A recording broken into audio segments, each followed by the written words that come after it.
Just a disclaimer before we start. This is an episode with AKANI SIMBINE, the 100-meter athlete from South Africa, the Olympian, going to the Olympics this year.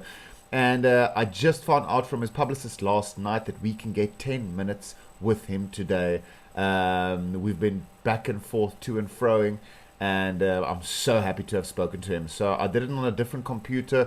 I'm here in Cape Town, so bear with us with the sound.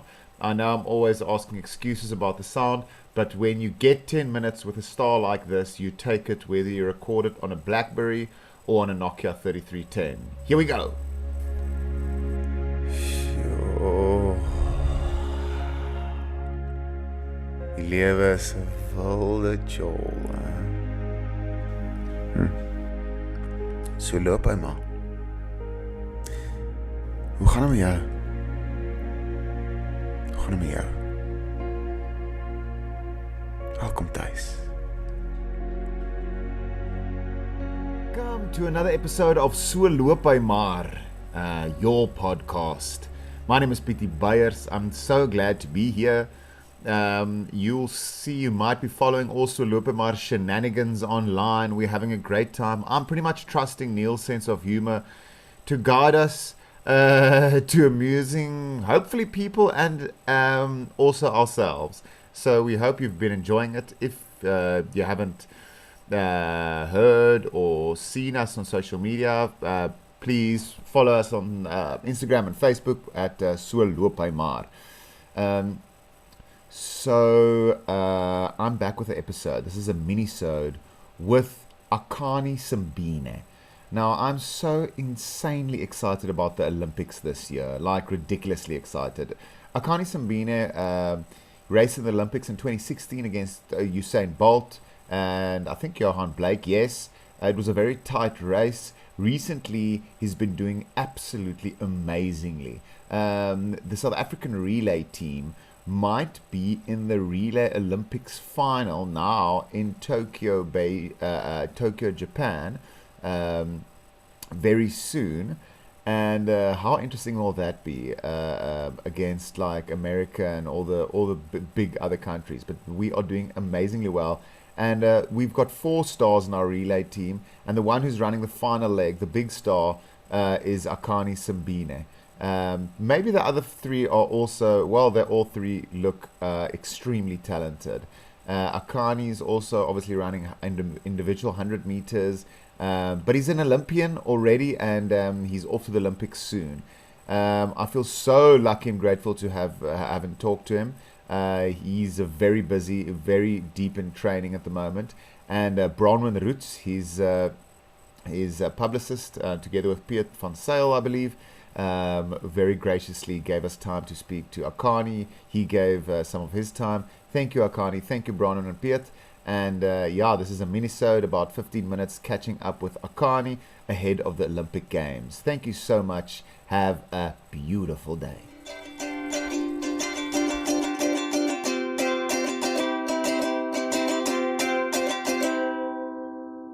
So AKANI, just to get you, my name is Peet.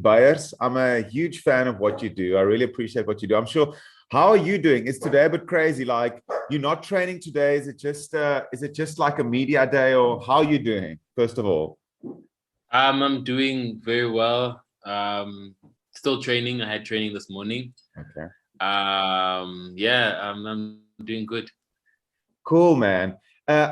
This is extra special to me because a friend of mine is a physio in Rosebank, Johannesburg, and he said you used to come there. His name is PJ Legrandsie, and he used to say you came there and you're always so friendly and awesome. So yeah, it's just extra special for me.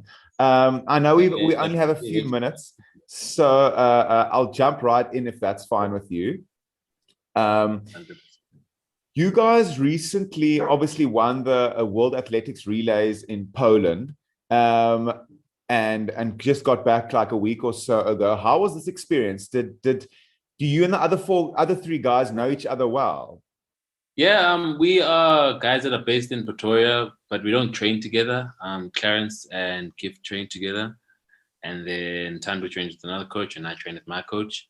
but we know each other, and we had the opportunity to have a couple of camps where we can get to know each other and practice exchanges and just make sure that we are actually a good relay team that can get to the finish line, and before we left for Poland, we were in a camp. Yeah. And we did a couple of exchanges, and we were confident going into the championship. No, it's amazing, man. I've probably seen that YouTube clip like I don't know how many times, but it's mad that last run. I didn't even plan this question, but like, do you in that last run where you were I think it was the guy from Italy you had to pass. Is there any thoughts going in your mind, or do you go into a different zone? How does that work? That's amazing. So it was a guy from Brazil that we had to Yes, pass. Brazil, that's right. Yeah, and it was like literally when I got the bat and I said to myself, you know what, I can catch this guy. And I literally just switched off and I chased him down, and I just knew that if I can get to him, I'll get to the line first, and it was just the belief and the mental strength that I had in myself going through to the line and knowing that I can beat the guy and I'm faster than him. It was really incredible. Yeah, the guy from Brazil, 100%. It really was, because I think you were like a meter or two had a disadvantage at the beginning, quite some distance, and you absolutely smashed it. So now, in terms of the Olympics lying ahead, do you guys, and I'm not sure, like whatever you're comfortable with sharing, do you guys, the athletes, do you guys know how this is going to be different to a previous Olympics? Obviously, post lockdown and during COVID. Do you know if there will be crowds, or do you guys get updated as it draws closer? So the IOC has been sending us updates on what is happening. They've been sending us a pamphlet called the Playbook, if I'm not mistaken. Yeah, the Playbook, and that just literally tells us what rules that we have to follow, what we have to do, how we're going to be moving at the Olympic Games, the protocols for testing and all those things, just so that we are informed going into Japan and going into the games. So we as the athletes are being informed, so we know what to do and know how to move. So it's just everybody just getting the information and just following the rules. 100%. And do you know if there'll be crowds be supporting you? Obviously, all of us will be watching, but I mean, the live event, will there be crowds? Will it be like social distancing? And also, does that have an effect on you? They're like almost the spirit in the stadium. I'm not too sure about the crowds. I heard a couple of people saying that they're gonna have just the Japanese guys that stay locally that can get into the stadium. Yeah. But anybody that is not from Japan won't be allowed in. Okay. And for us, we are sports is an entertainment, and yes. and we feed off energy and we feed off the crowd, and not having a crowd in the stadium is also as a disadvantage for all of us, but we know everybody's supporting us, watching us virtually, and just making sure that we are getting it done, but it's a different playing field now, and it's not a disadvantage for one person, it's for everyone. So we're going to Tokyo equal, and just making sure that you come at your best and make sure that you can handle the new environment that we're in. 100%, man. Yes, I'm so excited. I'm still like, I know you do a few interviews, so this is just for you, chill, but I can't promise you I'm like fanboying here, because I'm so like, I've been following your journey on Instagram, and it's just, I'm also a huge sports fan, so I'm so excited. And you currently rank number one. I was looking through the stats. You currently rank third fastest 100-meter sprinter in the world. Now, you're going to, among Americans like Justin Gatlin and Christian Coleman. I see this. Are there currently no Jamaicans, if I'm correct, in the 100-meter sprint? There are. Johan Blake is still running. Okay. He's still running. He's still a competitor. He's still someone that you can't write off. Yeah. Yeah, and there are a good couple of athletes that are there that are, competitors and people that I see as competition. Yeah. But I always look at it as, there'll always be someone new. There'll always Yes. be someone else that is running fast that I have to now run faster. Exactly. I know we only have a few minutes left. So obviously just being in the Olympics is a massive achievement. Like, we are so honored and excited and appreciative to have you guys representing us there, irrespective of the results, like whatever happens. It's such an achievement already. But as an athlete, as such a pro athlete as you are, do you have a certain standard for yourself? Like, if you're not on the podium, you're not happy, or you have to, if it's not gold, or is it like, I'm sure the competitive spirit burns strong. Yeah, for a sportsman, you have to have that competitive edge. You always want to win. You always want to be the best. And for myself, I want to be the best. I have goals of being the best. I have goals of achieving things that have never been achieved before, Yeah. And I think if you don't have that, then you shouldn't be a sportsman. You shouldn't be in sport competing against other people. Yes. Because when you in sport, you're gonna compete against other people because you need to beat other people to be where you want to be, And that's how I see it, And for me, it's always knowing that there's other people that are gonna try challenge you, but at the same time, you need to challenge yourself. You need to grow yourself. You need to make sure you're stronger, you're better, you're faster, and make sure you're getting better in whatever you're doing. Absolutely. It's almost like, I know you also played football growing up, and it's almost like that striker's instinct. You have to have that competitive spirit to be the best. So the night before a big race, and you don't have to reveal your secrets, but like the night before a big race or before entering the blocks, is your mind racing, or is it almost like a calm state you go into, focus? It depends. It depends on what I'm feeling in that day. Yeah. But usually I just kind of like switch off and I go into a state of calmness, and I talk to my loved ones, and I make sure that like everybody's okay, and they make sure that I'm okay, and everything just feels like is in sync. Because once everything is in sync for me, I know that when I go race, I'll be fine, and I know I have everything backing me to compete really well. 100%. And I'm sure, look, I'm also the previous Olympics 2016. You were racing Usain Bolt, also Johan Blake. It was an incredible race. You guys were all very tight, actually. Do you and the other athletes, do you sort of interact over the competitions or over the years? Like someone like Usain Bolt, I don't know. Would you guys meet, have a chat? Is he a nice guy, or is it all just like everyone's on their own mission and super competitive and no one's talking to each other? It depends. Like some athletes are open and friendly and they talk to each other. Some athletes prefer not to talk to each other. It just depends on who you kind of vibe with and who you are able to interact with and who you have common interests with.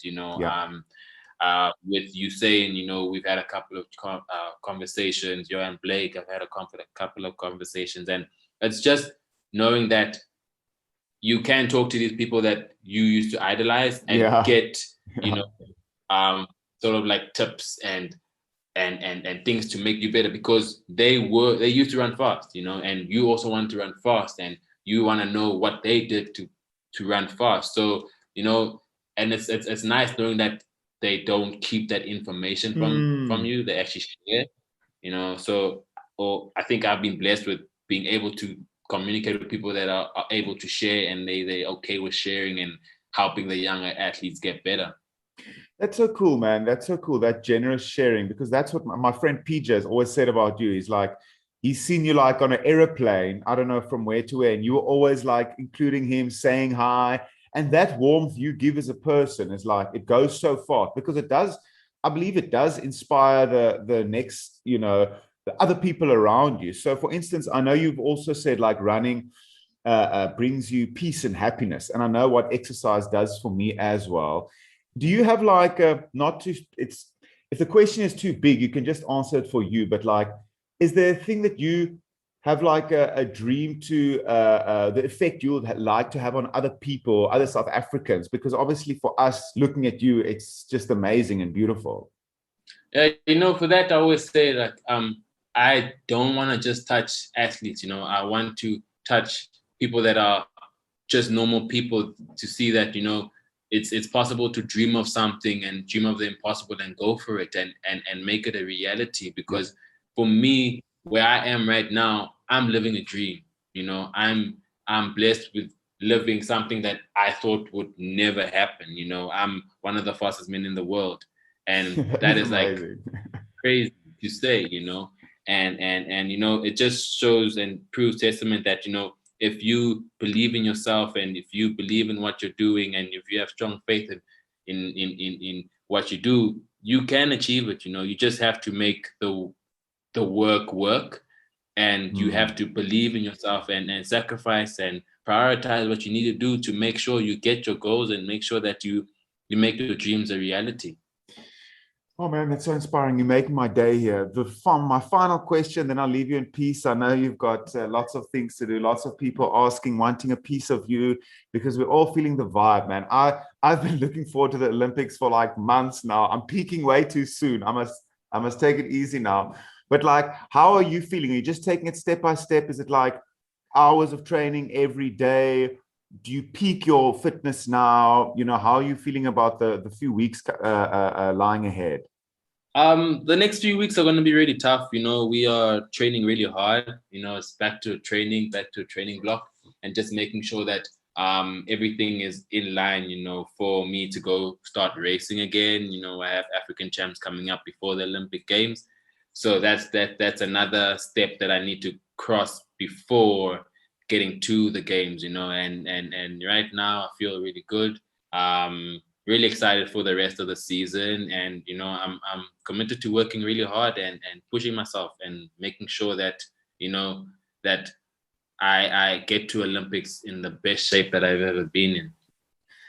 Man, Akani, I can't thank you enough. Our country, we appreciate you so much. You inspire so many people, and you put South Africa, further on the map. And I think there's so many things when someone like you, puts South Africa's name in a positive light, like you do. There's just so many beautiful things that come from it. Just a different thing. Ukuluma isiZulu. Ngiyakhona ukuluma, mara I'm not Zulu. Oh, is it? What's your first language? I'm Tsonga. Oh, okay. Next time, mhlawumbe ngelinye langa ngizokhuluma isiTsonga. Kodwa ngiyajabula ukukwazi and sikofisela inhlanhla mfowethu. Ngiyabonga bhuti wami, ngiyabonga. All right, inkosi kubusise, and I really appreciate you, man. All the very best, Akani. Thanks, same to you, brother.